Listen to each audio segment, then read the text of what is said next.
de nouveaux affrontements entre insurgés et forces de l'ordre? C'est un risque réel?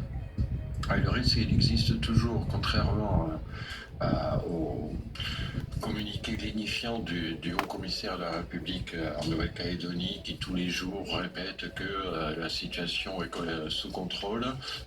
La preuve est là qu'il existe encore, il persiste des foyers irréductibles entre guillemets, notamment à Saint-Louis, à Thio, là comme on l'a vu aujourd'hui, à Poya, avec des barrages persistants, des zones qui ne sont pas contrôlées totalement par les forces de l'ordre, et de plus en plus, ce sont deux choses à souligner. La cellule de coordination des actions de terrain qui est à l'initiative de ces émeutes, de ces mouvements depuis 3 mois, échappe totalement au contrôle des forces politiques indépendantistes, et au sein même de la CCAT, il y a aujourd'hui des groupes locaux qui contestent la direction de la CCAT. Donc c'est compliqué, une situation où même la base, on va dire, les habitants ne sont pas forcément d'accord avec les représentants ou les consignes qu'on peut leur donner. C'est non seulement qu'elles ne sont pas d'accord, c'est qu'il y a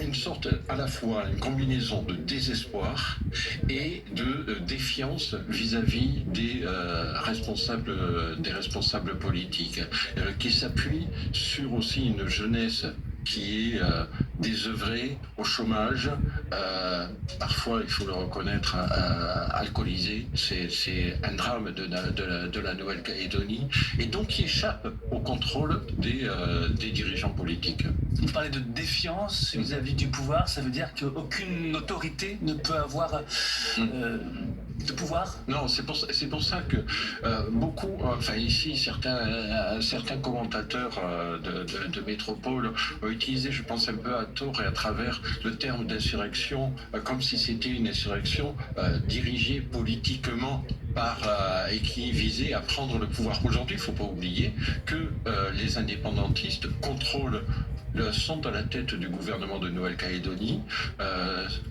sont à la tête du Congrès de Nouvelle-Calédonie, contrôlent 2 provinces sur 3, mais ces dirigeants politiques sont eux-mêmes totalement dépassés. Il y a eu des phénomènes qu'on n'a pas suffisamment soulignés.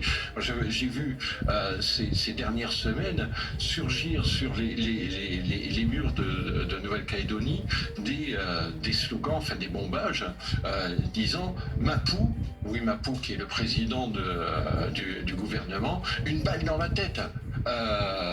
Et le Victor Tutugoro, qui est un des 2 chefs de la délégation du FLNKS dans les discussions avec l'État et avec les non-indépendantistes, a vu sa maison incendiée par des émeutiers. C'est vous dire à quel point il y a une violence vis-à-vis des dirigeants indépendantistes qui sont totalement tétanisés aujourd'hui, parce que c'est ça le problème. Aujourd'hui, toute discussion est au point mort. Le dernier congrès du FLNKS en juillet n'a pas pu se tenir, et maintenant la CCAT, donc la cellule, encore une fois, la cellule de coordination des actions de terrain, dont le principal dirigeant, plusieurs autres dirigeants aussi sont incarcérés en métropole, mais dont le principal dirigeant, Christian Tin, est incarcéré à Mulhouse, demande la tenue avant la fin du mois, exige la tenue d'un congrès du FLNKS, que la CCAT en soit reconnue comme partie prenante, et que les dirigeants politiques assument les actions de la CCAT. C'est vous dire un petit peu le niveau de tension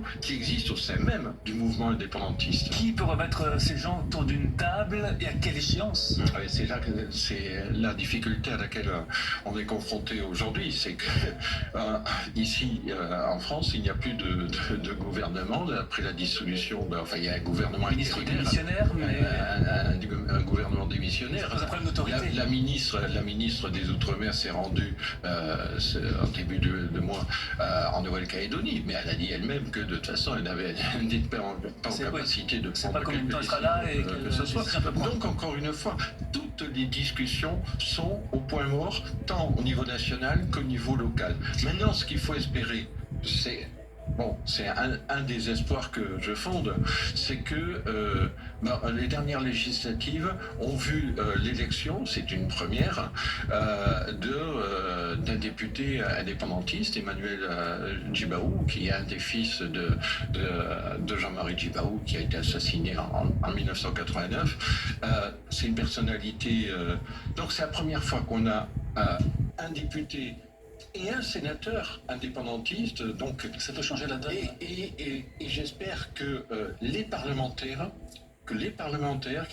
vont pouvoir jouer un rôle un petit peu de réunification, de retissage des liens entre des fractions indépendantistes et non indépendantistes qui sont tellement divisées, tellement éclatées entre elles, qu'aujourd'hui elles sont incapables de discuter. Parce que nous avons vu sur les images le déplacement d'Emmanuel Macron sur place il y a quelques mois, c'était au mois de mai.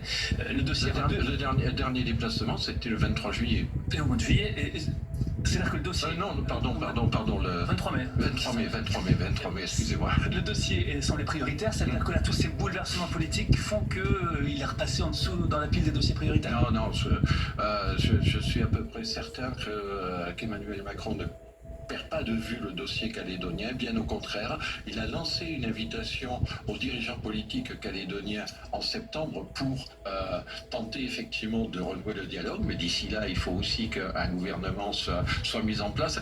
Et l'autre vœu que je forme, c'est que cette reprise du dialogue ne se limite pas aux dirigeants politiques. Encore une fois, ils ont été incapables jusqu'à présent de le faire. Il faut élargir la discussion à la société civile, aux élus, aux maires qui jusqu'à présent ont été écartés des discussions, aux coutumiers. Il faut élargir le cadre de la discussion pour pouvoir dépasser ce blocage entre les forces politiques. Votre livre s'appelle Nouvelle-Calédonie, la tragédie. C'est un mot fort. Vous avez quand même espoir malgré tout? La tragédie, elle est là déjà. Elle est là sur le plan économique, sur le plan social, sur politique. c'est ça. C'est pas seulement une tragédie politique. Je veux dire, aujourd'hui, 20 000 salariés de Nouvelle-Calédonie, salariés du privé, qui sont au chômage total ou partiel. Une des 3 usines du nickel a fermé ses portes au mois début août. Donc la tragédie sociale, elle est là.